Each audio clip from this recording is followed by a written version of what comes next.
Hi guys, this is Leif, aka Evil Nerd Inc. And today, what I'm already previewed for the beginning of this project, this infinite terrain project that I'm calling it, which is me showing you how to make unlimited amounts of terrain. I'm showing it to you in a series of steps by showing you how to build specific pieces of terrain, but hopefully these ideas that I'm giving you are going to generate some interest for you to build your own stuff and kind of go in your own direction. I'm going to show you techniques which you can use in a lot of different ways. So you can follow the instructions I'm giving you exactly and try and replicate what I'm building, but the main purpose is for me to show you the skills so you can do it yourself, and you can do it in new, interesting ways, and you can post videos back and say, oh, that was cool, you know, I liked what you did there, and this technique that you used or whatever, and I used it on this. So hopefully it'll be a nice like little community building thing. I'm all about sharing the knowledge that I've accrued over the years, passing it on, and hopefully it'll help some other gamer out there make their life a little bit more interesting, or they can help create something. So what I'm starting this with excuse me, is I'm going to start with blast craters. And as you can see here, I've done a little sketch to kind of figure out exactly what I want. I have it dated and stuff like that. It's just something that I do. Not a fantastic sketch, but if you take the time to draw out what you want to accomplish, you're gonna find that in that drawing you're gonna make little decisions that are going to help you in the eventual building process. A lot of people want to jump right into building. You don't have to start with drawing. I suggest it because one form of art helps another. Building a piece of terrain is a form of art. It's industrial design. Drawing, you know, whether it's in this type of a perspective, like I've done it where it's like a 3/4 perspective, so you're kind of looking in at it, or even if it's an overview, or if it's just like, you know, a 3-point view where you're looking at it from the top and the front and the side and so on and so forth, you know, whatever, however you think you can do it. Even if you think all I can do is draw stick figures, that's fine. Do it. It will help, and it will save you some time in the end, because you'll say, okay, I kind of want it to look like this. Even if it doesn't turn out to be perfectly like what you envisage, that is going to help you in the long run. And like I said, every form of art borrows from another. So if you are working on your just drawing out the thing that you want to see, then that'll also help you when you're painting the miniatures, in the sense that if you ever want to try and freehand details onto the miniatures or onto the terrain, stuff like that, it will be easier because you've been practicing that skill set. So the only way to get better is to do it, and it's going to for some of you it's going to be difficult. You're going to look at it and you're going to say, oh, this sucks, I hate it, whatever. That's okay. We all are there.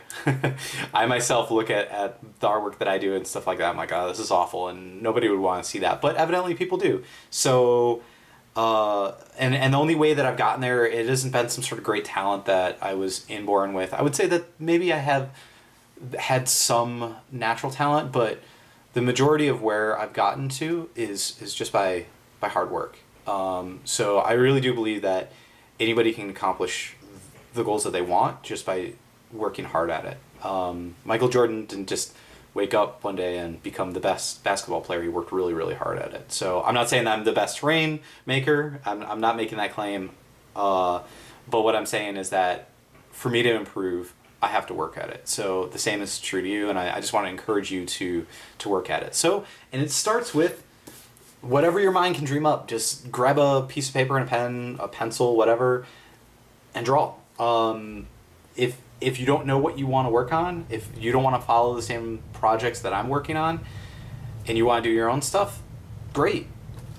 Draw it out first. It's the cheapest way of figuring out what it is that you want to do, because if you decide that you don't like it in the drawing, then you might not like it when you actually build it. You might like it more. It's hard to say, but it might help. So this drawing that I've been showing you turns into this. This is the piece of terrain once it's finished. And I'm going to walk you through steps. I'm going to basically replicate this, not exactly, but pretty close. And essentially what this piece of terrain is made out of is the base of it is a piece of hardboard, MDF, masonite, whatever you want to call it. And you can see that the textured side I have on the bottom.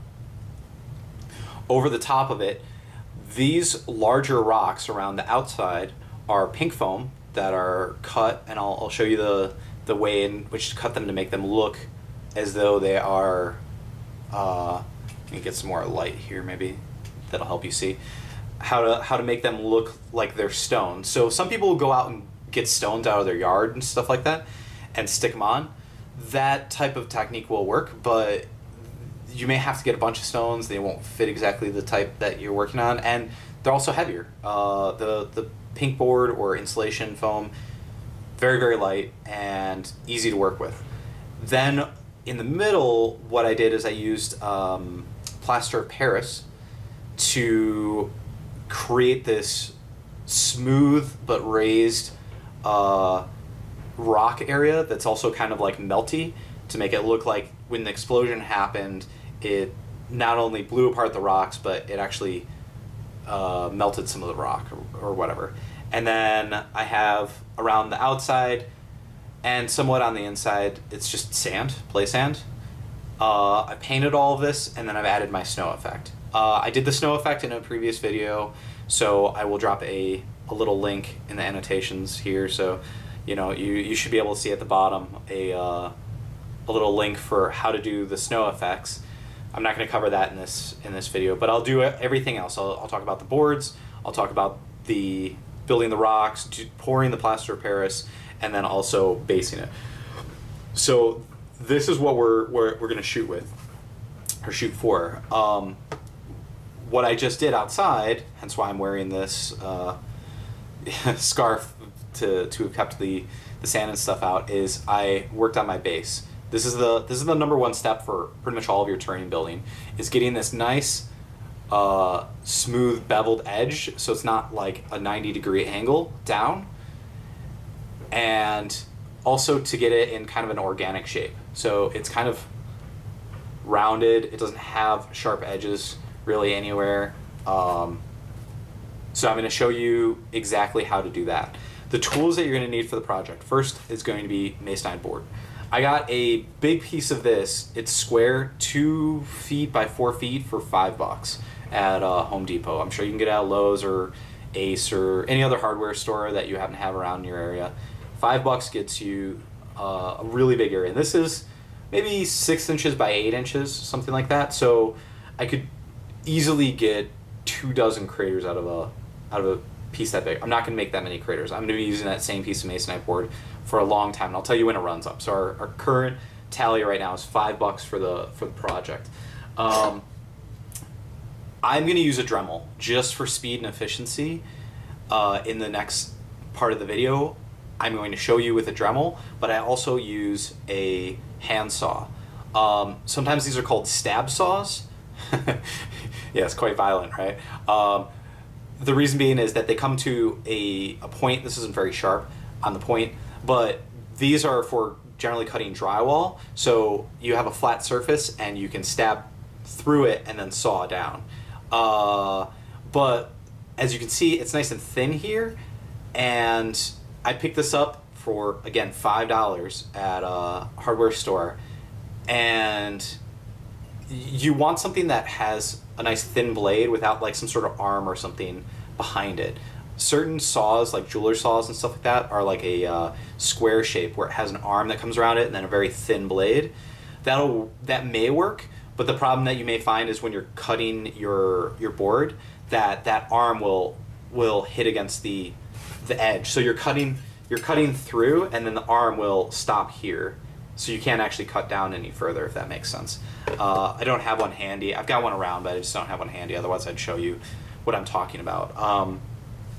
So you can pick one of these up, and then you don't even need a Dremel tool. It takes a little bit more elbow grease, takes a little bit more. This one that I actually made, I did only with this. I hadn't dug my Dremel tool out, but I just hate sanding so much, and cutting for the efficiency and time. I tested it out on this piece, and I figured that it would be better to show you how to do it with a Dremel just for efficiency. If you have one, perfect, use that. Make sure you use eye protection, as I've mentioned already before, and a scarf or some sort of way to keep the dust out of your mouth. But one of these saws will work perfectly well. So I also use a Sharpie to mark out the area roughly. I just eyeballed it. I kind of, in the video you may see that I put this down to get a relative scale size of the two pieces, and then I drew it in a kind of organic rounded shape. And then you'll see me use two other things. These pliers are useful because you don't always have to cut all the way through the masonite board. You can cut part way through it on this softer textured side, and then the hard side you can just break. So if you have a hard time doing it with your hand, which you see me doing in there, like there's some smaller parts and stuff, I'll grab this and I'll twist it back and forth, or I'll twist the board. That's an easy way. It's all about speed, efficiency, and then cost effectiveness. You don't want this project costing you a lot. So hopefully you'll have some of these around. And then last but not least is some sandpaper. I use some high grit sandpaper. This is a 600 grit. You will probably want lower grit than that, like 300 or something like that is going to be right. This is what I happen to have laying about, and so I'm using that. But what you use the sandpaper for is giving yourself a little bit of grit on the top hard surface, and also to make these edges a little bit smoother. Now, there's two ways that you can do this. You can sand this textured side, and to create your beveled edge. All right, a bevel is where normally you have a square surface like this. A bevel is where you round that out. Okay, so you can do either side. Doesn't really matter. I find that I like the textured side down because when it's on my gaming table, it will not move as much because it's got this texture. Also, because this side is hard, it doesn't soak as much glue and stuff in the later steps, which you'll see, as this side does. This will soak up more of the glue, so I have to apply more glue. So for me, it's kind of a win-win on doing it on this side. I do have to do the additional step though of running a little bit of sandpaper over the top to give it a little bit of texture for like my sand and the other elements to stick to it. But that literally takes about 30 seconds, and I find that it's easier for me. So keep that in mind. Your things will stick to this easier, but you will end up using more glue and paint in the process. But you can use either side. I use this side. That's your call. So we're gonna jump into the next video where I actually show me cutting this, tracing this out, which I didn't have a particular idea. I just referenced my sketch. I said, okay, I kind of want this somewhat circular pattern, and I want it to be smooth. I trace it out using my pen, then I cut it using a combination of my Dremel, and I still use my stab saw, or drywall saw is also those are the two terms that are interchangeably used. So I just like saying stab saw because I don't know, maybe I'm a violent person or something. No, I'm not really. It's just I found it really funny that when I looked it up what it was actually called, that's one of the terms that the industry uses. So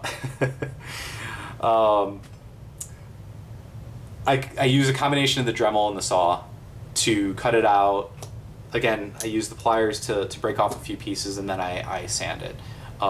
Using the Dremel to hit up these edges, and then I also use the sandpaper. You do not have to have a Dremel for this process. I'm doing it for time efficiency, but you can do everything just using a piece of sandpaper or a sanding block. It just takes a little bit more time, a little bit more patience, but it's also a lot cheaper. You know, a Dremel costs, who knows, anywhere from $50, $100+. You know, a piece of sandpaper, a couple cents.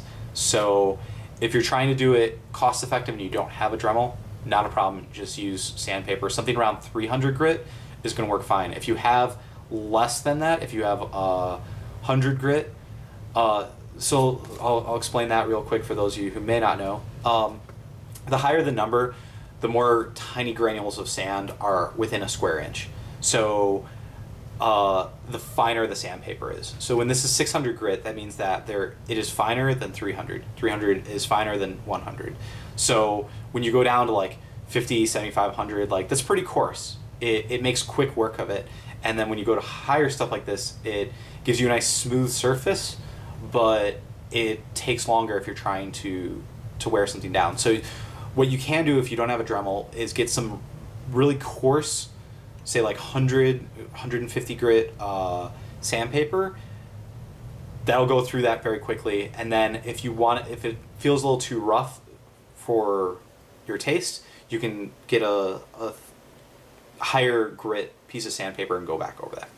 So we'll go into the next video, and then I will show you that piece, and then you're gonna finish up at this, which is the first step of, let's see here, 1, 2, 3, 4, 5 steps. This will be step 1 of 5 to make this piece of terrain, and each of these steps doesn't take that long, maybe half an hour. You will have some drying time in between, but you know, that's to be expected. But you can work on several of these pieces all at once. You could make a dozen or however many craters that you want for your particular field. I'm gonna make probably about a dozen, and or not a dozen. I'll make a half dozen, and of various sizes and shapes. And by the time the whole project's all done. So thanks for watching, and let's get on to the next bit.